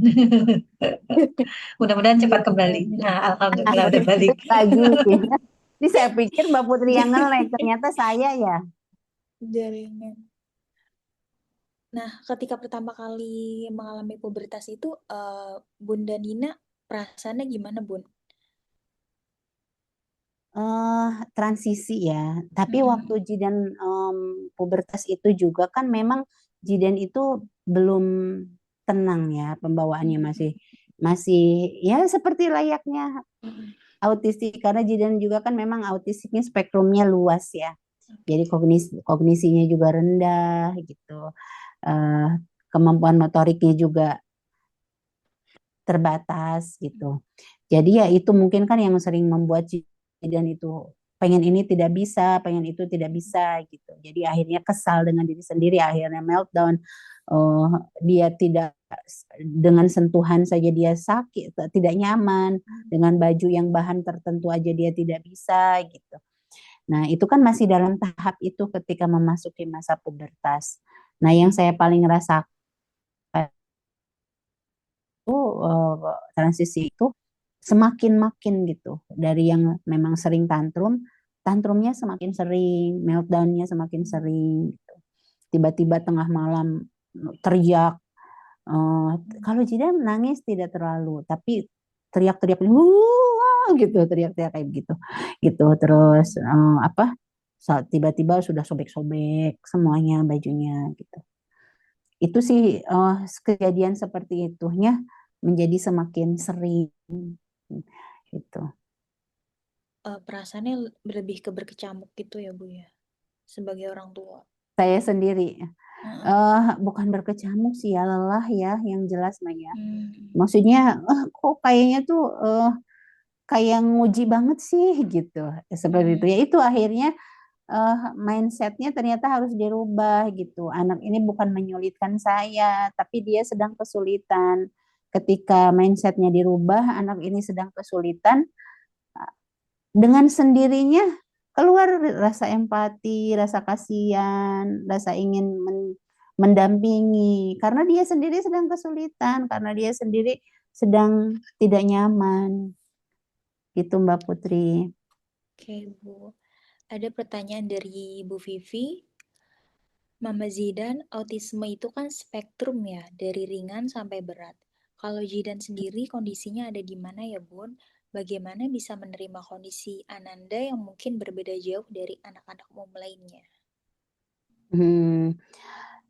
Jidan itu awalnya, diagnosa awalnya ADHD pas saat usia 2 tahun. 2 tahun, hampir 3 tahun itu ADHD. Terus dokternya, bukan dokter waktu itu, psikolog anaknya itu sampai kayak ini mah nggak apa-apa kok, ringan, karena kontak mata masih ada. Terus udah gitu masih bisa bilang terima kasih mama, bisa bilang mama gatel gawuk, itu masih bisa gitu. Ada beberapa kata yang sudah keluar gitu. Nah, akhirnya waktu itu ya saya juga awalnya malah ya udahlah, emang ini ya pokoknya terapi aja gitu. Tapi kok terapi progresnya itu tidak sesuai, maksudnya dengan harapan saya gitu ya. Setelah terapi gitu. Nah, karena Jidan tak kunjung bisa bicara gitu, karena kan terapinya waktu itu kan okupasi, terapi sensori integrasi, terapi bicara. Kok ini udah terapi bicara tapi kok nggak bisa-bisa gitu ya, nggak bisa. Akhirnya mulailah belanja terapi yang lain juga. Udah mulai, wah segala macam lah, mulai herbal, ke kiai, udah tuh semuanya terlewati deh, udah gitu. Dan sempat juga menjalani akupuntur ya waktu itu, akupuntur di salah satu profesor. Jadi Jidan itu awalnya karena hiperaktif. Nah setelah dia akupuntur itu jadi berubah menjadi hipoaktif. Jadi malah tidak mau ada trauma gitu ya, karena memang kan itu tuh kayak di setrum gitu, setrum pakai pokoknya seperti itulah. Akhirnya Zidan itu seperti trauma, tidak mau kontak dengan orang luar gitu, seperti tidak percaya ke saya juga gitu. Pokoknya ya seperti itu. Akhirnya jadi hipo. Setelah Jidan hipo, itu justru struggle-nya mulai di situ, karena Jidan seperti ngeblok akhirnya tidak sempat di sekolah umum, sempat di TK umum tidak bisa mengikuti sama sekali. Kemudian akhirnya mau masuk SD, tidak ada yang masuk sekolah yang mau menerima, satu pun tidak ada yang masuk sekolah. Kalaupun sekolah inklusi itu pun masih waktu itu waiting list gitu ya, seperti itu. Nah akhirnya saya masukkan Jidan ke sekolah khusus autistik gitu. Nah ketika mau masuk ke sekolah autistik itulah diagnosa, karena kan akan diberikan IP ya, jadi sejenis untuk proyeknya dia gitu kan. Nah dari situlah baru terdiagnosa autistiknya, spektrumnya luas, banyak sekali ketinggalannya, banyak sekali ketidakmampuannya. Dari situlah mulai struggle-nya. Ternyata ya memang perjalanan ini yang di awalnya rasanya nggak apa-apa, biasa aja, nanti juga bisa. Ternyata memang usahanya harus banyak. Jadi situlah mulai banyak air matanya, mulai banyak nangisnya, mulai banyak segala macam.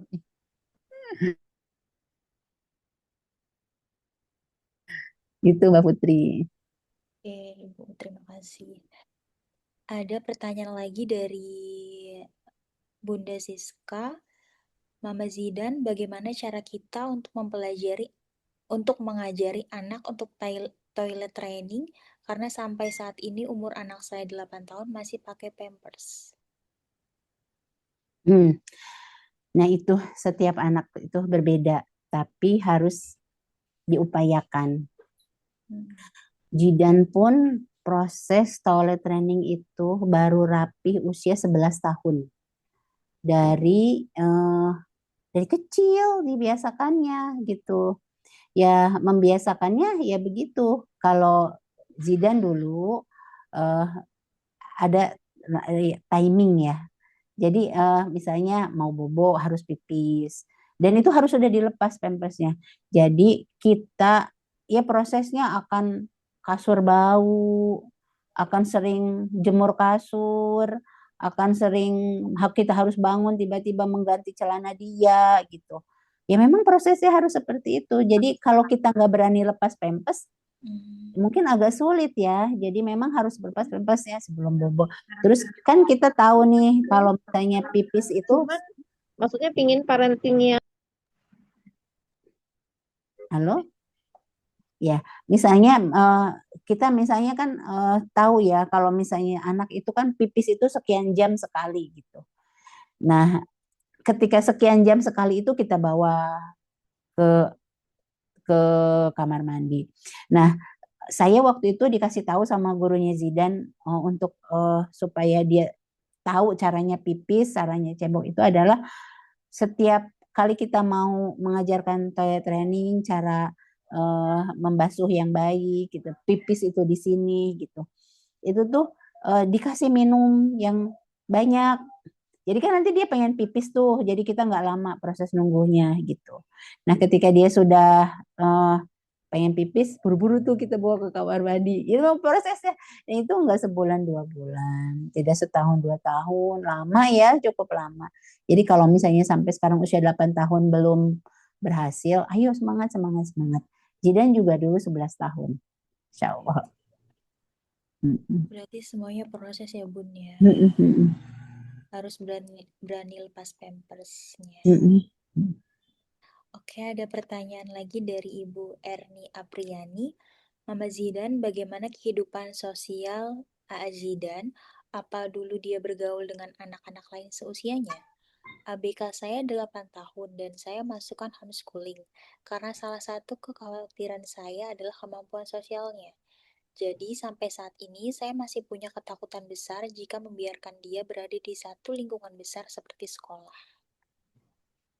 Sama sih Mas, saya juga punya ketakutan yang sama. Tapi karena Jidan itu mungkin nonverbal dan Jidan sendiri seperti takut dengan dunia luar, sepertinya ya Jidan itu tidak memiliki kebutuhan untuk banyak bersosialisasi gitu. Justru ketika saya paksa dia bersosialisasi, Jidan juga tidak bisa apa-apa, diem dan tidak paham. Jangankan dengan bahasa anak-anak seusianya atau di luaran gitu yang di luar. Dengan saya sendiri pun banyak kata-kata saya yang tidak dimengerti oleh Jidan gitu. Jadi kalau saya sendiri malah pengennya Jidan mau keluar gitu ya. Saya juga misalnya suka ngajak Jidan keliling kompleks supaya ketemu dengan tetangga. Alhamdulillah di sini tetangga Masya Allah baik-baik gitu ya. Apa ya? Tapi Jidannya yang memang tidak mau. Kalau saya mungkin kita kasusnya berbeda ya Bu ya gitu. Karena Jidan nonverbal, jadi Jidan sendiri memang sepertinya tidak mau, malah saya yang harus ayo mau keluar gitu. Seperti itu. Tapi mungkin saya sedikit tambahkan. Jika dia memiliki kemampuan verbal, sebaiknya sih apa ya diajarkan. Saya dulu pernah jadi guru SMA. Waktu saya menjadi guru bimbingan konselingnya di SMA, itu waktu saya jadi guru bimbingan konseling di SMA, saya maksudnya sekolah saya itu kan bukan sekolah yang menerima anak berkebutuhan khusus, dan itu juga kan sekolah menengah ke atas gitu ya. Tapi waktu itu ada ibu yang mau memasukkan anaknya ke situ dan saya bilang ayo kita terima aja, saya juga anaknya autis kok, nggak apa-apa gitu. Pokoknya saya coba gitu. Ketika yang diciptakan itu adalah lingkungan, jadi yang saya coba lakukan waktu itu ya, itu adalah teman-temannya diajarkan, maksudnya diberitahukan untuk mengerti kondisi temannya ini gitu. Dan diberikan, maksudnya gini, kamu tuh memberikan kebaikan yang banyak ketika kamu mampu memperlakukan baik teman-teman. Dan itu ternyata membuat anak ini tuh jadi lebih mudah bersosialisasi gitu. Dan itu pengalaman sekali. Dan saya beberapa alhamdulillah tuh setelah waktu saya ngajar itu ada beberapa anak autistik yang diterima gitu ya. Barangkali salah satunya itu adalah yang aktif juga nih sekarang di Instagram itu Natrio Yososa ya, Osa itu saya panggilnya Osa. Itu Masya Allah struggle sekali waktu SMA-nya dengan sosialisasi. Tapi sekarang bisa bekerja di perusahaan internasional, terus jadi terima di UGM. Padahal dari segi pelajaran juga banyak tertinggal, apalagi dari segi sosialisasi. Tapi yang saya salut itu adalah ibunya. Ibunya itu Masya Allah kebal dengan segala macam yang menyakiti hatinya. Yang penting anaknya, yang penting anaknya, yang penting anaknya. Dan Allah ganti dengan alhamdulillah Masya Allah anak yang luar biasa saat ini. Itu sih mah. Berarti memang tergantung dengan anaknya ya Bu ya. Dari pertanyaan dari Ibu Zia, Mama Zidan, saya memiliki anak ABK dengan diagnosa delay development delay. Usia 15 tahun, usia pubertas, sedang masa tantrum parah. Di samping berkebutuhan khusus itu, Allah juga menitipkan suatu sakit untuk Ananda, yaitu penyakit jantung bawaan, di mana saya pun harus memfokuskan untuk kesehatannya. Mohon penguatannya untuk saya, Maba Zidan. Saat ini yang saya rasakan kelelahan dan kesedihan. Terima kasih. Insya Allah Mama luar biasa. Sadar tidak sedang disiapkan sesuatu yang sangat indah nanti ya Ma di surga. Yakin Ma, yakin bersama kesulitan ada kemudahan. Bersama kesulitan ada kemudahan. Bersama kesulitan ada kemudahan. Hati kita Allah berikan kesabaran yang kadang-kadang kita sendiri tidak nyangka bahwa kita ternyata mampu melaluinya. Mungkin yang ingin saya sampaikan ke Mama, Ma, jalani hari sehari saja. Satu hari kita bisa lewati dengan baik, alhamdulillah. Sehari bisa kita lewati dengan baik, alhamdulillah. Sehari saja. Sehari kita lalui dengan baik, 2 hari kita lewati dengan baik. Ternyata terkumpul jadi 1 bulan kita bisa melewatinya dengan baik. Terkumpul bulan dengan bulan, terkumpul menjadi tahun, kita 1 tahun bisa melewatinya dengan baik. Dengan baik itu bukan berarti baik-baik saja ya Ma. paling tidak kita bisa melewati masa sulit itu dengan kita ternyata kita bisa melewatinya gitu. Insya Allah mah Allah sertakan kekuatan dalam kesulitan kita. Yakin itu ya mah ya. Barangkali itu Mbak Putri.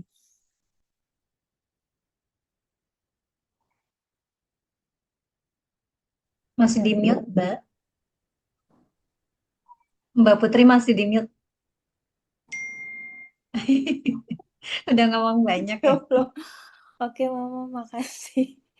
Makasih atas sharingnya, ibu-ibu juga semua atas pertanyaan-pertanyaannya.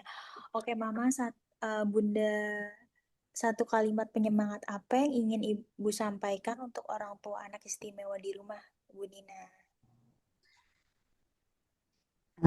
Yakin bahwa jalan hidup yang Allah berikan ke kita itu adalah yang terbaik. Kita mungkin kalau kita diberikan jalan hidup yang lain belum tentu kita kuat. Saya pernah ada satu momentum yang membuat saya tersadar ini. Ketika suatu hari ada saudara ya, masih saudara, anaknya itu terkena narkoba dan dia harus ketika mau dikeluarkan dari sel harus mengeluarkan uang yang banyak sekali. Akhirnya dikeluarkan, bisa keluar. Tidak lama tertangkap lagi. Akhirnya harus rehabilitasi segala macam. Dan semua harapannya terhadap itu kan anak itu kan menjadi gugur. Karena dengan kasusnya ini, harapannya dia anak ini mau kuliah sampai S2 di luar negeri dan segala macam. Akhirnya tidak tercapai karena dengan kasus itu. Saya waktu itu berpikir, Masya Allah, kalau saya ada di posisi dia, barangkali saya tidak akan kuat. Akhirnya saya belajar, Masya Allah, Allah tidak berikan ujian itu ke saya karena saya tahu, karena Allah tahu saya tidak kuat. Allah berikan ujian jidan kepada saya karena Allah tahu saya kuat. Inilah ujian terbaik bagi saya. Itu barangkali itu. Jadi hidup yang kita lewati ini adalah jalan hidup yang Allah berikan terbaik bagi kita. Barangkali itu Mbak Putri. Oke, Bunda Nina, terima kasih. Terima kasih kami sampaikan kepada Ibu Nina Rukmina Dewi Sumantri atas ilmu, pengalaman, dan pesan yang sangat bermakna. Materi hari ini mengingatkan kita bahwa lelah itu manusiawi, tapi harapan selalu bisa disembuhkan kembali.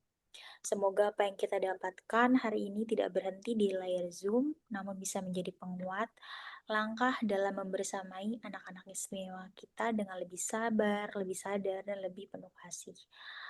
Kami juga sebagai tim Hikari Parenting mengucapkan terima kasih kepada seluruh peserta yang telah meluangkan waktunya untuk hadir. Kehadiran Bapak, Ibu, dan narasumber hari ini adalah bukti bahwa cinta kepada anak selalu lebih besar daripada rasa lelah. Akhir kata, tetaplah berjuang dengan hati, karena setiap usaha orang tua, sekecil apapun, selalu berarti besar bagi anak. Saya selalu MC, mohon maaf apabila selama memandu acara terdapat kekurangan.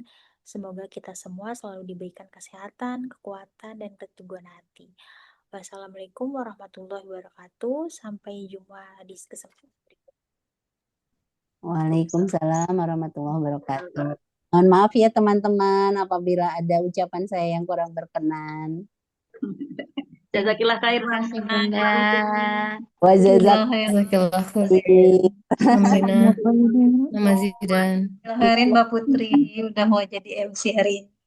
baik. Saya Ini izin Mbak live Putri Ibu. program lagi program profesi psikologi nih Mama Zidan. Oh ya, Masya Allah. Di mana Bu Putri, Mbak Putri? Saya panggilnya Mbak ya, soalnya masih muda. Mbak. Di mana Di- Mbak profesi? Oh, di UPI, Mbak, Ibu. Oh, Masya Allah. Semoga Allah lancarkan. Iya, saya pamit ya ibu-ibu. Terima kasih banyak Mama Zidan. Assalamualaikum warahmatullahi wabarakatuh. Waalaikumsalam warahmatullahi wabarakatuh.